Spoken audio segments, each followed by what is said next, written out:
So obviously there are a ton of Snoke theories out there, and while most of them are pretty crazy, they're all interesting in their own way. Snoke has been speculated to be a lot of characters in Star Wars, all from different backgrounds and all with different connections to Snoke that is unique to them. I recently explored the idea of Snoke possibly being sifo-dyas in what was a really interesting video, which I'm proud of. Sifo-dyas was a very important character who lived around the time of the Clone Wars. Today I bring a new theory to the table, which to my knowledge no one has talked about.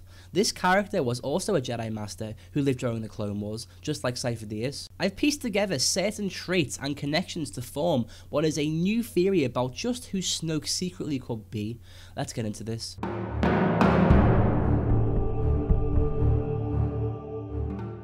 Jedi Master Quinlan Vos, who is canon, was a male human / Kithar Jedi Master who lived during the final days of the Galactic Republic. He came from the planet Kifu and became a member of the Jedi Order, where he developed into a maverick Jedi who gained a reputation for bending the rules. He became a member of the Jedi Order, becoming apprenticed to Jedi Master Fulham. Although he wasn't born in the Jedi Temple, he considered it to be home, for it was where he grew up. He ended and started fights in rooms meant for fighting and in some that were not. Vos eventually rose to the rank of Jedi Knight. Vos gained a reputation as a rebel who did not always follow the rules of Jedi life. He became renowned, however, for his ability to see the memories of other beings by simply touching an object that such beings are come into contact with. This allowed him to develop skills as an expert tracker, and as a result, often took missions that dealt with the criminal underworld.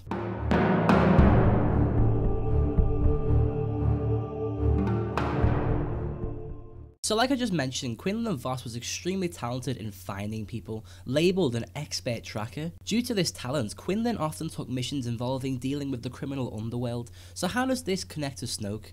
Well, as I pointed out in a previous theory, in Norway the word Snoke actually means investigate or look around furtively in an attempt to find out something, especially information about someone's private affairs. And what is Quinlan Vos's special talent? Exactly that. Quinlan was essentially a detective, using his psychometric tracking skills to hunt down whatever he was assigned to find. In Star Wars, a lot of names have hidden meanings behind them. The word Vader means father in Dutch, and Darth is a variation of dark. Yoda means warrior, or one who knows. There are plenty of names in Star Wars that are deeper than we thought, and Snoke is probably no exception.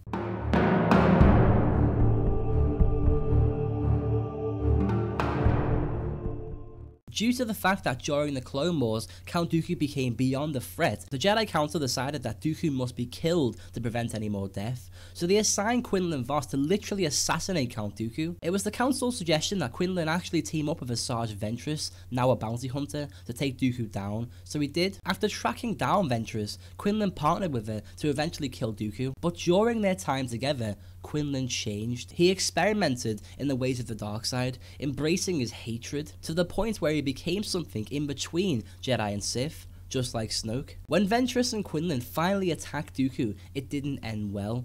Dooku managed to overpower Vos and knock away his lightsaber. Shortly later, General Grievous arrived with battle droids and drove Ventress away. Defeated and having failed his mission, Vos attempted to goad the Count into killing him. However, Dooku had other plans for his Jedi captive and instead knocked him unconscious with Force lightning. The last thing that Vos saw before falling unconscious was the sight of Ventress fleeing Dooku's battle droids, thus leaving him in Dooku's captivity. Following Quinlan Vos's capture, he underwent extended torture and psychological manipulation at Dooku's palace on Sereno. Due to the physical torture of what was likely Force lightning, this could explain why Snoke is so physically deformed, because lightning and general torture disfigures people. Dooku truly turns Quinlan to the dark side by proving to Quinlan that Ventress actually murdered his former master, Fulham. Despite aligning with Count Dooku and the Separatists, Vos secretly planned to use Dooku to get to his mysterious master Darth Sidious and to eliminate the Sith once and for all. So even though Quinlan has turned to the dark side, he still will not refer to himself as Sith and actually wants to destroy the Sith. Snoke also isn't a Sith, despite being very dark. Eventually, Dooku killed Ventress, who at this point was Quinlan's lover.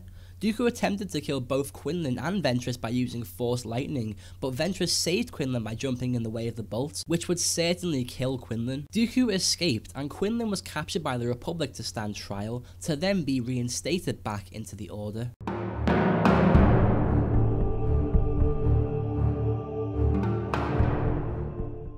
The last days of the Clone Wars saw Vos leading military forces in the Grand Army of the Republic. Shortly thereafter, Supreme Chancellor Palpatine, secretly Darth Sidious, transformed the Republic into the Galactic Empire, the Jedi Order was destroyed, and the Clone Wars came to an end. That is all we have about Quinlan Vos's end. We don't know where he went after this, what he did, saw, or who he became. What if there's a reason behind this?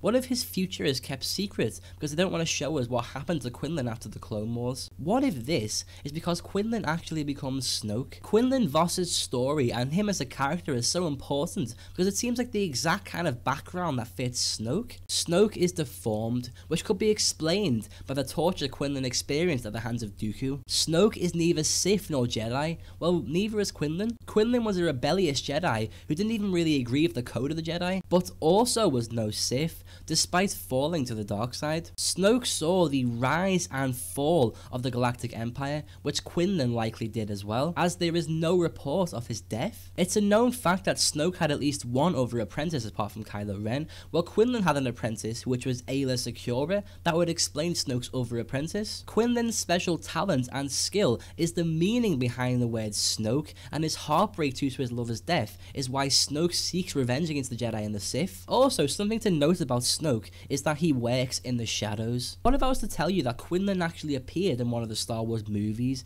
not just the Clone Wars? In episode 1, we can actually see Quinlan looking at a young Anakin Skywalker sitting in the shadows. I did always wonder how Snoke knew so much about Vader. Well, maybe it's because Snoke, formerly known as Quinlan Vos, kept his eyes on Anakin very carefully. So my overall opinion on this theory is that it's pretty good. You know, it's not too in-depth. There's not enough information, I think, about Quinlan Vos to explore, you know, completely and fully about why he could be Snoke. But maybe there's a reason for that. You know, maybe he's kept subtle because he actually is Snoke. Let me know your opinion on this theory in the comment section down below. Thank you to Wikipedia for providing a lot of this information. Get this theory out there and show your friends by sharing this video. Drop a like if you enjoyed, that extremely helps me out. Follow me on Twitter at Qui_GonJosh and subscribe to me for more regular Star Wars videos. Thanks for watching, guys.